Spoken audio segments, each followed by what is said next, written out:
Good morning. Bharatiya Cements సమర్పిస్తున్న business breakfast షోకి స్వాగతం. ఏషియన్ మార్కెట్స్లో ఈ ఉదయం ఒక నెగిటివ్ ట్రెండ్ కనిపిస్తుంది. మన మార్కెట్స్ 4 రోజుల విశ్రాంతి తర్వాత మార్కెట్స్ ఓపెనింగ్ కోసం సిద్ధమవుతున్నాయి. బట్ గ్లోబల్ మార్కెట్స్లో కొంత నెగిటివ్ క్యూస్ కనిపిస్తున్నాయి మనకి. సో ప్రధాన కారణం క్రూడ్. మళ్ళీ క్రూడే విలన్గా మారింది. సో నిన్న ఓపెక్ నేషన్స్ ఆ దేశాల మధ్య జరిగిన చర్చలు విఫలమయ్యాయి. సో సౌదీ అరేబియా, ఇరాన్ ప్రత్యేకించి ఈ 2 దేశాల మధ్య ఉన్న వైరుధ్యాలు అవుట్పుట్ కట్ మీద ప్రభావం చూపిస్తున్నాయి. సో ఇరాన్ కూడా ఈ గ్లోబల్ డీల్లో జాయిన్ కావాలని సౌదీ అరేబియా కోరుతుంది. కానీ ఇరాన్ మాత్రం జాయిన్ అయ్యేందుకు ససేమిరా అంటుంది అండ్ అవుట్పుట్ను ఫ్రీజ్ చేయబోను అని తేల్చి చెప్పింది. సో రష్యా కూడా మళ్ళీ పిక్చర్లోకి వస్తుంది. రష్యా కూడా నేను ప్రొడక్షన్ని ఫ్రీజ్ చేయబోను, ప్రొడక్షన్ కట్స్ని నేను పర్మిట్ చేయను అంటూ రష్యా కూడా బీచ్ నుంచి కూర్చుంటుంది. సో ఇవన్నీ కూడా క్రూడ్ ప్రైసెస్ మీద నెగిటివ్ ఇంపాక్ట్ చూపిస్తున్నాయి. క్రూడ్ ప్రైసెస్లో ఒక 3 to 4% ఫాల్ చూస్తున్నాం. అండ్ 2 ప్రధాన క్రూడ్ ఇండిసెస్ కూడా $40 కింద ట్రేడ్ అవుతున్నాయి. బ్రెంట్ ఆఫ్ కోర్స్ కొద్దిగా 40 పైన ట్రేడ్ అవుతుంటే నైమెక్స్ మాత్రం $38 సమీపంలో ట్రేడ్ అవుతుంది. సో ఈ నేపథ్యంలో గ్లోబల్ మార్కెట్స్లో కొంత సెల్లింగ్ చూస్తున్నాం. మేబీ ఇండియన్ మార్కెట్స్కి మాత్రం మనకి ఇది క్రూడ్ ప్రైసెస్ వీక్గా ఉండడం అనేది మనకు పాజిటివ్ ఫ్యాక్టర్ ఇన్ఫ్యాక్ట్. కానీ గ్లోబల్ క్యూస్ను అనుసరిస్తే కొంత నెగిటివ్ వాతావరణం. అదర్వైజ్ 4 రోజుల విశ్రాంతి తర్వాత ఇవాళ మార్కెట్స్ పాజిటివ్గా ప్రారంభం కాబోతున్నాయి. సో SGX నిఫ్టీ మనకు ఒక 30 పాయింట్ల నష్టంతో 7898 దగ్గర ట్రేడ్ అవుతుంది. కానీ మనం లాస్ట్ 2 డేస్గా సెలవు తీసుకున్నా అంటే గురువారం, శుక్రవారం సెలవు తీసుకున్న సమయంలో SGX నిఫ్టీ 7950 వరకు వెళ్ళిన ఇండెక్స్ ఇప్పుడు 7898 దగ్గర ట్రేడ్ అవుతుంది. అండ్ మనం నిఫ్టీ ఫ్యూచర్స్ వెన్స్డే రోజు 7867 దగ్గర క్లోజ్ అయ్యాయి. కాబట్టి ఆల్మోస్ట్ ఒక 30 పాయింట్స్ పాజిటివ్గానే మార్కెట్స్ మనకు ప్రారంభం కాబోతున్నాయి. ఎందుకంటే ఇన్ఫోసిస్ రిజల్ట్ కూడా ఇవాళ మార్కెట్స్ ఫ్యాక్టరింగ్ చేస్తాయి. ఒక ఇన్ఫోసిస్ స్టాకే ఆల్మోస్ట్ ఒక 40 పాయింట్లు పెరిగే అవకాశం ఉంది. ఓవరాల్గా నిఫ్టీ పాజిటివ్గా ప్రారంభం కాబోతుంది. బట్ గ్లోబల్ క్యూస్ను అనుసరించి ఎటువంటి సెల్లింగ్ వస్తుంది మార్కెట్స్లో, ఎలా FIS బిహేవ్ చేస్తారు అన్న అంశాన్ని, ఎందుకంటే మళ్ళీ రేపు మనకు సెలవు ఉంది కాబట్టి కొంత సబ్డ్యూట్ ట్రేడింగ్ ఇవాళ ఉండే అవకాశం ఉంది. ఒక స్లైట్లీ పాజిటివ్ ఓపెనింగ్ తర్వాత. Otherwise last week global markets అన్ని కూడా ఒక స్ట్రాంగ్ ర్యాలీని అనుభవించాయి. డౌ జోన్స్ 1.8% లాభంతో ముగిసింది. అలాగే S&P 500 1.6% లాభపడింది last week. Brazil 5.9%, Nikkei Japanese index Nikkei 6.5%, Shanghai 3.1%, CAC 4.5%. ఇలా దాదాపు అన్ని మార్కెట్స్ లాభాలతో ముగిసాయి. మన మార్కెట్స్ కూడా మధ్యస్థంగా పెర్ఫామ్ చేశాయి. 3.9% లాభపడింది నిఫ్టీ లాస్ట్ వీక్లో. సో అదే ట్రెండ్ కొనసాగేందుకు కొంత అవకాశాలు ఉన్నప్పటికీ కూడా క్రూడ్ అనేది ఒక నెగిటివ్ ఫ్యాక్టర్గా ఉంది. అదర్వైజ్ మన ఎకానమీకి సంబంధించి రకరకాల పాజిటివ్ న్యూస్ మనం చూసాం. IMD ఫోర్కాస్ట్ అంటే మన మెట్రలాజికల్ డిపార్ట్మెంట్ ఇచ్చిన ఋతుపవనాలకు సంబంధించి ఇచ్చిన పాజిటివ్ ఫోర్కాస్ట్, అలాగే IAP నెంబర్స్లో వచ్చిన వృద్ధి కావచ్చు, అండ్ IMF మన గ్రోత్, GDP గ్రోత్కి సంబంధించి ఇచ్చిన పాజిటివ్ అంకెలు కావచ్చు. ఇవన్నీ పాజిటివ్ న్యూస్ వచ్చాయి. అండ్ మరొక 4th ఐ కూడా జాయిన్ అయింది లాస్ట్ వీకెండ్లో. అదే ఇన్ఫోసిస్ రిజల్ట్. ఇన్ఫోసిస్ వరుసగా 4వ క్వార్టర్ పాజిటివ్ రిజల్ట్ ఇచ్చింది. And first time in 2 years తాను ఇచ్చిన upper end of it's annual revenue guidance ఏదైతే ఉందో, అంటే ఈ సంవత్సరం నేను ఇంత వృద్ధి రేట్ సాధిస్తానంటూ వచ్చే ఒక గైడెన్స్ని మొదటిసారిగా గత 2 సంవత్సరాలు ఎన్నడూ లేనంతగా లాస్ట్ క్వార్టర్లో అధిగమించగలిగింది. లాస్ట్ ఫైనాన్షియల్ ఇయర్ కూడా అధిగమించగలిగింది. ఇది ఇన్ఫోసిస్ రిజల్ట్కి సంబంధించి, IT ఇండస్ట్రీకి సంబంధించి ఒక పాజిటివ్ ఫ్యాక్టర్. మేబీ వాళ్ళ TCS కూడా ఇదే తరహాలో రిజల్ట్ ఇస్తే మేబీ కొంత IT ఇండస్ట్రీకి సంబంధించి అవుట్లుక్ గణనీయంగా మారే అవకాశం ఉంటుంది. అదర్వైజ్ FIS ఆర్ స్ట్రాంగ్ బయర్స్గా ఉన్నారు. లాస్ట్ వెన్స్డే కూడా వాళ్ళు 644 crores వర్త్ స్టాక్స్ని వాళ్ళు కొనటం చూసాం. అలాగే DIS కూడా వెన్స్డే రోజు కొనుగోలుతో ముగించారు 270 కోట్ల రూపాయల వర్త్ స్టాక్స్ను. ఆల్ ఇన్ ఆల్ ఏప్రిల్లో 1300 కోట్ల రూపాయల FIS పాజిటివ్ బయింగ్ ఫిగర్ కనిపిస్తుంది, net buying figure. And index ఆప్షన్స్లో వాళ్ళు పొజిషన్స్ ఎక్కువగా తీసుకున్నారు. లాస్ట్ వీక్లో FIS 6300 crores ఇండెక్స్ ఆప్షన్స్ని కొనుగోలు చేయడం చూస్తే ఇందులో ఎక్కువగా కాల్ ఆప్షన్స్ ఉన్నాయి. సో నిఫ్టీ 8100 కాల్ ఆప్షన్ చూస్తే మనకు ఓపెన్ ఇంట్రెస్ట్ ఆల్మోస్ట్ 34% పెరిగింది. సో కొంత బులిష్ ధోరణిని మనం ఏప్రిల్లో మార్కెట్స్లో గమనించాం. మనం ఫిబ్రవరి 29th ఏదైతే ఆ రోజు 6825 లెవెల్ని నిఫ్టీ టచ్ చేసి ఈ మధ్య కాలంలో లోయెస్ట్ లెవెల్ టచ్ చేసిందో, దాని నుంచి ఆల్మోస్ట్ 863 పాయింట్స్ ర్యాలీ చూసాం నిఫ్టీకి సంబంధించి. ఇందులో టాటా మోటార్స్ హైయెస్ట్ కంట్రిబ్యూషన్ మనం చూస్తున్నాం. 61 పాయింట్స్ నిఫ్టీ ర్యాలీకి కంట్రిబ్యూట్ చేసింది. అలాగే ఐసిఐసిఐ బ్యాంక్ 61 పాయింట్స్ కంట్రిబ్యూట్ చేసింది. ITC 58 points, TCS 53 points, HDFC bank, Reliance Industries, L and T, Infosys, Axis bank ఇవన్నీ కూడా నిఫ్టీ ర్యాలీకి దోహదపడిన స్టాక్స్ లిస్ట్లో ఉన్నాయి. Course TCS weightage 9% highest weightage కాబట్టి 53 పాయింట్స్ యాడ్ చేసింది టీసీఎస్. బట్ ఇవాళ టీసీఎస్ సంబంధించి కొంత నెగిటివ్ న్యూస్ కూడా ఉంది. టాటా గ్రూప్ కంపెనీస్ మీద యుఎస్ కోర్టు పెనాల్టీ విధించింది ఒక సాఫ్ట్వేర్ కాపీ అంశానికి సంబంధించి. టీసీఎస్ ఏ విధంగా ఈ న్యూస్కు నెగిటివ్గా స్పందిస్తుంది అనేది చూడాల్సి ఉంటుంది. Otherwise technicals are in place. మనకు 200-డే మూవింగ్ యావరేజ్ ఏదైతే ఉందో 7873 ఆ లెవెల్ సమీపంలో మనం లాస్ట్ వెన్స్డే క్లోజ్ అయింది నిఫ్టీ. ఇక్కడ నుంచి పైన కనుక సస్టైన్ కాగలిగితే 7873 లెవెల్ పైన మేబీ ఒక technically long bull candle form అయిందని అనుకోవచ్చు అని చార్టిస్ట్ చెబుతున్నారు. తర్వాత మనకు రాజేంద్ర గారు కూడా ఆ విషయాన్ని వివరిస్తారు. అదర్వైజ్ ప్రస్తుతానికి రిజల్ట్ సీజన్ కాబట్టి స్టాక్ స్పెసిఫిక్ యాక్షన్కు స్టాక్స్ ఎక్కువగా పరిమితం అవుతాయి. కొంత ఇండిసెస్లో కన్సల్టేషన్ చూసినా సో స్టాక్ స్పెసిఫిక్గా మనం మాన్సూన్ బేస్డ్ అగ్రి బేస్డ్ స్టాక్స్లో ఎక్కువ యాక్షన్ ఉంటుంది. ఈ స్టాక్స్ని ప్లే చేయడానికి ట్రేడర్స్ ప్రయత్నించవచ్చు. ఈవెన్ ఇన్వెస్టర్స్ కూడా రిజల్ట్స్ పోరిన్ అవుతున్న కొద్దీ వస్తున్న కొద్దీ ఆయా స్టాక్స్ పాజిటివ్గా రిజల్ట్స్ ఇచ్చిన స్టాక్స్ను యాడ్ చేసుకోవడం అనేది కరెక్ట్ పద్ధతి అవుతుంది. ఇక మార్కెట్స్ గురించి మాట్లాడేందుకు మనతో అనలిస్ట్ సిద్ధంగా ఉన్నారు. సో రిజల్ట్ సీజన్ కొనసాగుతోంది. ఆల్మోస్ట్ ఎక్కువ మనకు పాజిటివ్ న్యూస్ కనిపిస్తున్నప్పటికీ కూడా ప్రస్తుతం క్రూడ్ ప్రైస్ సంబంధించి కొంత నెగిటివ్ న్యూస్ వస్తుంది. వీటన్నిటిని అనుసరించి మార్కెట్స్ నియర్ టర్మ్ లో ఎలా రియాక్ట్ అవుతాయి? బేసికలీ మనకి కార్పొరేట్ రిజల్ట్స్ బాగుంటే మాత్రం క్రూడ్ ప్రైసెస్ కొద్దిగా ఇంకా పతనమైనా కానీ ఐ థింక్ మనకి పాజిటివ్ ధోరణి ఎక్కువ కనిపించే అవకాశం ఉందండి. ఎందుకంటే ultimately corporate results are number 1. Crude price పతనం అయితే డెఫినెట్లీ ఎఫ్ఐఎఫ్ లోస్ అనేవి కొద్దిగా దెబ్బతినే అవకాశం ఉంది. బట్ ఓవరాల్ గా చూసుకుంటే మాత్రం లాస్ట్ 6 months లో ఇది ఒకసారి మనం చూసాం. ఆల్మోస్ట్ క్రూడ్ ప్రైసెస్ $26 to $28 దాకా వెళ్ళి 2 NYMEX అండ్ బ్రెంట్ మళ్ళీ అక్కడి నుంచి పెరిగాయి. So in my opinion corporate results are going to dictate the prices అండి. గోయింగ్ ఫార్వర్డ్ మనకి చాలా mid and small cap stocks లో కూడా చాలా యాక్షన్ చూస్తామండి. Apart from large cap stocks definitely ఎక్కడైతే రిజల్ట్స్ బాగుంటాయి, ఫర్ ఎగ్జాంపుల్ ఇన్ఫోసిస్ మీరు చెప్పినట్టు డెఫినెట్లీ వాళ్ళు గత గ్లోరీ మళ్ళీ వాళ్ళు రీఆక్యుపై చేశారు. ఆ స్పేస్ అనేది మాత్రం మనం ఖచ్చితంగా చెప్పొచ్చండి. గోయింగ్ ఫార్వర్డ్ వాళ్ళ క్యాష్ పొజిషన్ కూడా చాలా స్ట్రాంగ్ ఉంది కాబట్టి even acquisitions are on the way అన్నట్టుగా వాళ్ళు మేనేజ్మెంట్ వాళ్ళు సూచించారు. సో ఇవన్నీ చూసుకుంటే మాత్రం మనకి corporate results are number 1. Monsoon as it advances definitely positive నేచరే ఎక్కువ ప్రివేల్ అయ్యే అవకాశం ఉంది. అఫ్ కోర్స్ మీరు టీసీఎస్ గురించి మెన్షన్ చేశారు, ద పెనాల్టీ అండ్ ఆల్. ఇది ఓన్లీ పెనాల్టీ కాబట్టి it's not a big thing. They will correct themselves and వాళ్ళు కనుక రిజల్ట్స్ బాగా డిక్లేర్ చేస్తే మాత్రం డెఫినెట్లీ మళ్ళీ యాక్షన్ అనేది ఈవెన్ ఐటీ స్టాక్స్ లో చాలా స్ట్రాంగ్ గా ఉండే అవకాశం ఉంది. So overall, definitely now the most of the eyes are set on corporate results only. So next 15 to 20 days lo elagaithe mana corporate results vastayo across the board, I think it's going to be a very strong action andi. Chinna corrections tappu aa corrections lo matram tappakunda participate chesi koddiga stocks konugolu cheste at least 2-year term unna vallu view unna vallu tappakunda labasatiga untundani cheppochu. So technical గా ఎలా కనిపిస్తుంది అంటే 200-డే moving average కి పైన ప్రస్తుతం మనకు కనిపిస్తుంది Nifty. ఈ లెవెల్ పైన సస్టైన్ అవుతుంది అనుకుంటున్నారా? ఏ లెవెల్స్ మీరు కీలకమైన లెవెల్స్ గా భావిస్తున్నారు? బేసికలీ మనకి చార్ట్ ప్యాటర్న్స్ చూస్తే కనుక 7873 ఇందాక మీరు చెప్పినట్టుగా 200-డే మూవింగ్ యావరేజ్ అదొక క్రూషియల్ రెసిస్టెన్స్. అంటే మనం ఒక 25 పాయింట్స్ దూరంగా ఉన్నాం దానికి. సో మనకి ఫ్రైడే రోజు 7850 క్లోజ్ అవుట్ అని చూసాం. అండ్ బేసికలీ మార్కెట్ కూడా ఒక 3 weeks కన్సాలిడేషన్ తర్వాత ఒక మంచి అప్ మూవ్ రావటం చూసాం ఫ్రైడే రోజు. బట్ ఏదైతే గ్యాప్ మనకి క్రియేట్ అయిందో ఫ్రైడే గ్యాప్ 7717 అండ్ 7772. సో ఈ గ్యాప్ అనేది మనకి చాలా క్రూషియల్ సపోర్ట్ గా ఉంటుంది.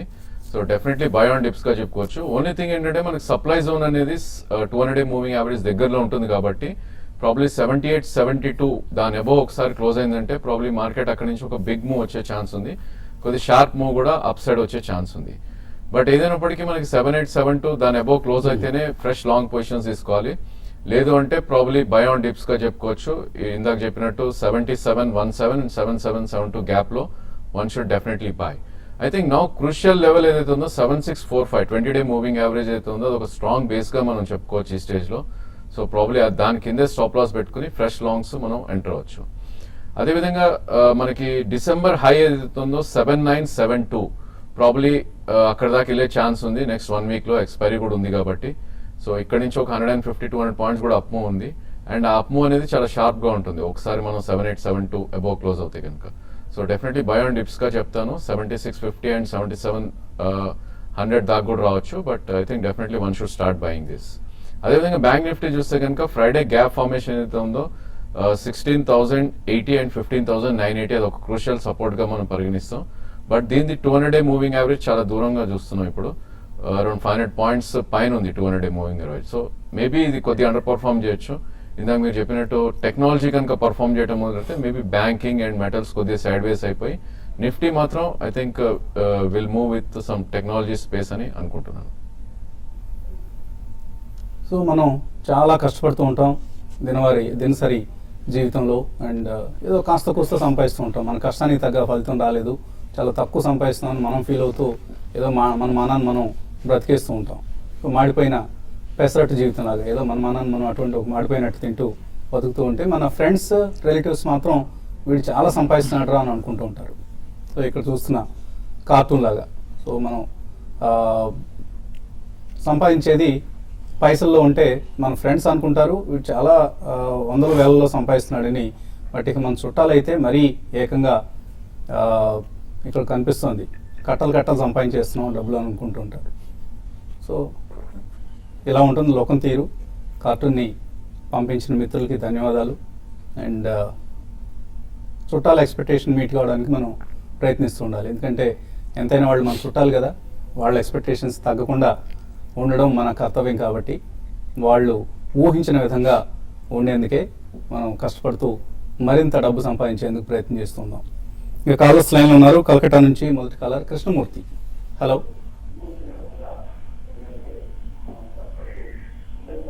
కృష్ణమూర్తి గారు అడగండి. ప్రశ్న అడగండి. స్కిప్పర్ లిమిటెడ్ నేను తీసుకున్నానండి. అది 130లో తీసుకున్నాను, సారీ 138లో తీసుకున్నాను. ఓకే అండి. అది ఉంచొచ్చా అమ్మవచ్చా సార్ చెప్పండి. స్కిప్పర్ 130లో కొన్నారు, హోల్డ్ చేయొచ్చా? Yeah, it's a decent small cap stock అండి. బేసికలీ ఎలక్ట్రికల్ ట్రాన్స్మిషన్ దీనికి సంబంధించిన బిజినెస్ ఉన్నారు. ఫండమెంటల్స్ పరంగా ఇట్స్ ఎ డీసెంట్ కంపెనీ అండి. చిన్న కంపెనీ కాబట్టి కొద్దిగా మనకి లిక్విడిటీ అనేది తక్కువ ఉంటుంది, కానీ కంపెనీ పనితీరు కూడా బాగుంది. అండ్ వాళ్ళు they are in the right field right no అని చెప్పొచ్చండి. కాబట్టి మీరు కంటిన్యూ చేయండి. ఎక్కడైనా డిప్స్ వస్తే ప్రాబ్లీ అబౌట్ 10-15% సెకండ్ ప్రైస్ పాయింట్లు కూడా కొనండి. Over the next 12 to 18 months మంచి లాభాలు చేకూరు. మరి నీ కాల్స్ అలాగే మెయిల్స్ కూడా తీసుకునే ముందు కాసేపు ప్రకటన.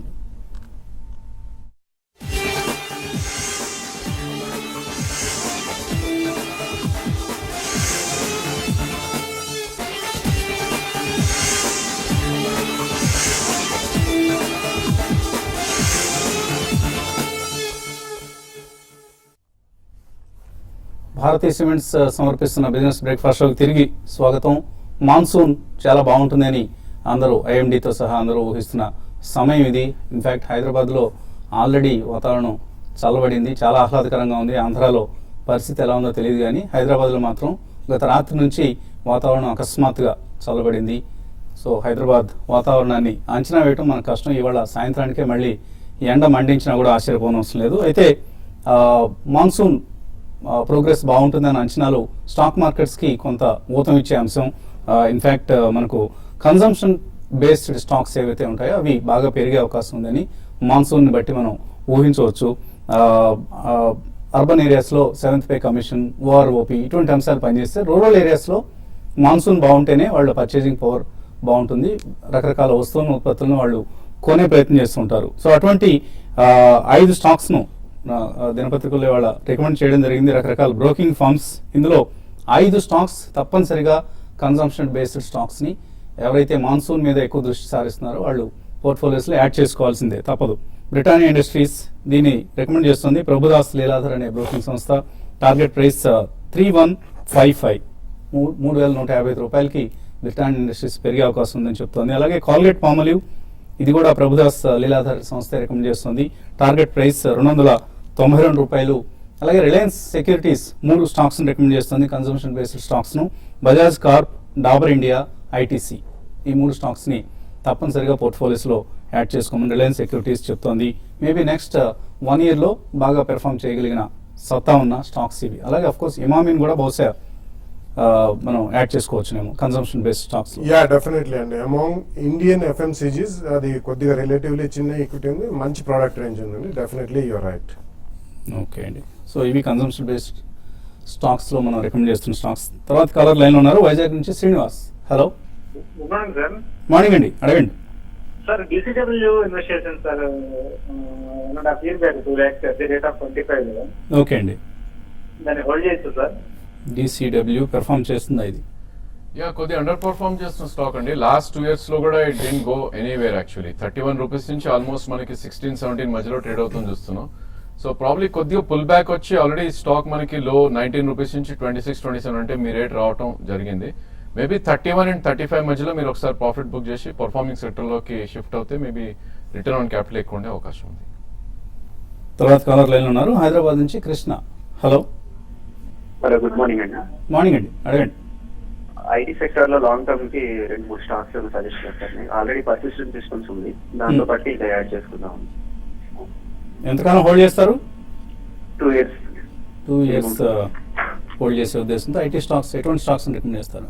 Yeah, of course, frontline stocks lo Infosys on every decline is a buy అండి. Apart from that, మీకు NIT Technologies, Zensar, even Geometric ఈ మధ్య టేక్ ఓవర్ కూడా చూసాం మనం. సో అది పక్కన పెడితే డెఫినెట్లీ Zensar పర్సిస్టెంట్ ఉంది అంటున్నారు కాబట్టి NIT Technologies, Hexaware on dips, I think even that makes a good buy అండి. NIT Limited కూడా on every dip it's a good buy అండి. సో ఇట్లా 3 to 4 stocks లో మీరు డెఫినెట్లీ కొద్దిగా ఇన్వెస్ట్ చేయొచ్చు. ఈవెన్ మన హైదరాబాద్ బేస్డ్ కంపెనీ సైంట్ కూడా బాగానే పెర్ఫామ్ చేస్తున్న కంపెనీ ఇది. మేబీ నెక్స్ట్ క్వార్టర్ రిజల్ట్ ఒకసారి వాచ్ చేసిన తర్వాత సైంట్ని కూడా మీరు యాడ్ చేసుకోవచ్చు ఇన్ అడిషన్ టు బాలగారు చెప్పిన స్టాక్స్. తర్వాత మెయిల్స్ కొన్ని చూద్దాం మనం. స్వామి వరప్రసాద్ అడుగుతున్నారు, మన కార్యక్రమం రోజు చూస్తూ ఉన్నట్లుగా అప్రిషియేట్ చేస్తున్నారు. అండ్ ఆయన టెక్నికల్ నాలెడ్జ్ని ఇంప్రూవ్ చేసుకోవడానికి ఎటువంటి ఈ బుక్స్ లాంటివి ఏమైనా ఉన్నాయా, అలాగే సాఫ్ట్వేర్స్ లాంటివి దేనైనా మీరు సజెస్ట్ చేస్తారా? Yeah, basically candlesticks by Steve Nison అని ఉందండి. I think that should be Bible అని చెప్పొచ్చు, ఎందుకంటే దానిలో చాలా ఎలాబరేట్ గా చేసిన బుక్ అది. సో ఆ book is enough for you. And అదేవిధంగా మెటల్ స్టాక్ అని ఒక సాఫ్ట్వేర్ కంపెనీ ఉంది, టెక్నికల్ ప్యాకేజ్ ఇచ్చేది. ప్రాబ్లీ ఈ రెండు కనుక మీరు తీసుకుంటే definitely you can improve your. అది థియరీకి పనికి వస్తుంది. మెటా స్టాక్ అనేది డేటా బేస్డ్ ప్రాక్టికల్ దానికి ప్రాక్టికల్ కోసం ఉపయోగిస్తుంది. అలాగే మనం TV5 కూడా అప్పుడప్పుడు టెక్నికల్ నాలెడ్జ్ని పెంపొందించే విధంగా క్లాస్ రూమ్ సెషన్స్ నిర్వహిస్తుంది. ఆ క్లాస్ రూమ్స్లో కూడా మీరు పార్టిసిపేట్ చేసే ప్రయత్నం చేయండి. అలాగే ఆయన డాక్టర్ రెడ్డిస్ కొన్నారట 2904 అనుకుంటాను. ఓపెన్ పొజిషన్ ఉంది, ఏం చేయమంటారు? Selling position, by position, sorry. Yeah, I think కొద్దిగా అండర్ పర్ఫార్మ్ చేస్తున్న స్టాక్ అండి. ఐ థింక్ మీరు ట్రేడింగ్ పొజిషన్ అయితే కనుక 2813 కింద క్లోజింగ్ బేసిస్ స్టాప్ లాస్ పెట్టుకోవాలి, అరౌండ్ 3100 కరెంట్ మార్కెట్ ప్రైస్. అదేవిధంగా 3526 ఏదైతే 200-day మూవింగ్ యావరేజ్ ఉందో అక్కడ మీరు ప్రాఫిట్స్ ఒకసారి బుక్ చేసుకోవాలి. హేమారెడ్డి అడుగుతున్నారు, రిలయన్స్ క్యాపిటల్ ఏప్రిల్ 400 కాల్ ఉంది, 9 రూపాయలు తీస్తున్నారు, హోల్డ్ చేయొచ్చా? యా, డెఫినెట్లీ హోల్డ్ అనే చెప్పొచ్చు అండి. 200-day అబోవ్ మూవింగ్ యావరేజ్ కూడా ట్రేడ్ అవుతున్న స్టాక్ ఇది. సో నెక్స్ట్ మూవ్ లో ప్రాబ్లీ 420-421 దాకా వెళ్ళే అవకాశం ఉంది. మేబీ 1 week లో అని చెప్పడం కొద్దిగా కష్టం. మేబీ మీరు హోల్డ్ చేస్తే కనుక నెక్స్ట్ మంత్ కాల్ కూడా మీరు బై చేసే ప్రయత్నం చేయండి. 430 నుంచి 440 దాకా కూడా వెళ్ళే అవకాశం ఉంది. ఎస్ దత్తు అడుగుతున్నారు, ఆయన దగ్గర TCS 600 షేర్లు ఉన్నాయి, $940 million ఫైన్ విధించింది US కోర్ట్. దీని ప్రభావం ఏ విధంగా ఉంటుంది? ఆమెస్కొని బయటపడటం మంచిదా, లేకపోతే ఆయన చాలా కాలం నుంచి హోల్డ్ చేస్తున్నారు? యా, మేబీ ఒక నీజర్ రియాక్షన్ ఉండొచ్చు అండి. ఇట్లాంటి స్టాక్స్ లో నెగటివ్ న్యూస్ ఉన్నప్పుడు I think you shouldn't cell. Definitely I think you should hold. Maybe ఈ నెగటివ్ న్యూస్ అయిపోయేదాకా కూడా హోల్డ్ చేయాలి. But I don't think it will close below 2360. So 2526 current market price ఉంది. మేబీ కొద్ది factor అయిపోయినా కూడా price లో 2360 అండ్ 2350 దగ్గర గట్టి సపోర్ట్ అయితే ఉంది. I don't think you should sell at this time. Super house Anantapuram నుంచి శరణ్ అడుగుతున్నారు, ఇందులో promoters no promoter and promoter group holding in this. Previous క్వార్టర్లో 55% ఉంది, మార్చ్ క్వార్టర్కి ఇది 0కి వచ్చిందట. ఏం జరిగింది? No, there is some technical mistake and it's not like that. ఒక్కొక్కసారి ఇటువంటి అప్డేషన్ లో కొద్దిగా టైం పడుతుంటే there can be a mistake in the tech website also. ఒకసారిగా కంపెనీ అమ్మేసుకొని 0 అయిపోతే అది అనౌన్స్ చేయాల్సి ఉంటుందండి, కాబట్టి వరీ కావద్దు, ఏదైనా ప్రింట్ మిస్టేక్స్ లాంటివి జరగవచ్చు. రాంబాబు బుడ్డే అడుగుతున్నారు, వ్యాబ్కో కొంటారట ఆయన షార్ట్ టర్మ్ కోసం 1 month రిజల్ట్స్ వచ్చేంత వరకు ఎటువంటి సలహా ఇస్తారు? యా, చాలా థిన్లీ ట్రేడెడ్ స్టాక్ అండి. 1 month is very short time అని చెప్పొచ్చు. బట్ టెక్నికల్లీ చాలా స్ట్రాంగ్ గా ఉన్న చార్ట్. సో దీని రేంజ్ మనకి 5,400 నుంచి మేబీ 6,300 రేంజ్ లో ఉంటుంది. 1 మంత్ కోసం అంటే I think you should have strict stop loss below 5,600. ఇప్పుడు 5,870 ఉంది. అదేవిధంగా 62, 63 వస్తే కనుక మీరు ప్రాఫిట్స్ బుక్ చేసుకోవాలి. పవన్ కుమార్ వేదాంత 93 రూపాయలు హోల్డ్ చేస్తున్నారు. అలాగే ఇండిగో 880లో హోల్డ్ చేస్తున్నారు. నియర్ ఫ్యూచర్లో ఎటువంటి టార్గెట్స్ ఎక్స్పెక్ట్ చేయొచ్చు? I think Vedanta it should cross 200-day moving average అండి. 98 క్రాస్ అవుతేనే ఇది పర్ఫామ్ చేస్తుంది. సో ప్రాబ్లీ వెయిట్ చేయండి దానికోసం. 98 క్రాస్ అయినాక ఇంకా ఫర్దర్ అప్ మూవ్ ఉంటుంది. మేబీ మీకున్న పొజిషన్ స్ట్రిక్ట్లీ 84 దగ్గర స్టాప్ లాస్ పెట్టుకోవాలి. ఇండిగో ఆల్రెడీ మీరు ఇన్ ద మనీ ఉన్నారు. ప్రాబ్లీ మీ కాస్ట్ ప్రైస్ స్టాప్ లాస్ పెట్టుకుంటే కనుక మేబీ ఇన్ ద నెక్స్ట్ 1.5 monthలో 1150 దాకా వెళ్ళే ఛాన్స్ ఉంది. ఇంకా చాలా మెయిల్స్ మిగిలిపోయాయి, కానీ సమయం కూడా మించిపోయింది. మధ్యాహ్నం స్మార్ట్ ఇన్వెస్ట్లో మళ్ళీ కలుద్దాం. బిజినెస్ బ్రేక్ఫాస్ట్ షో మాత్రం మళ్ళీ ఎల్లుండే. హాలిడేస్ సీజన్ ఇది. So keep watching TV5.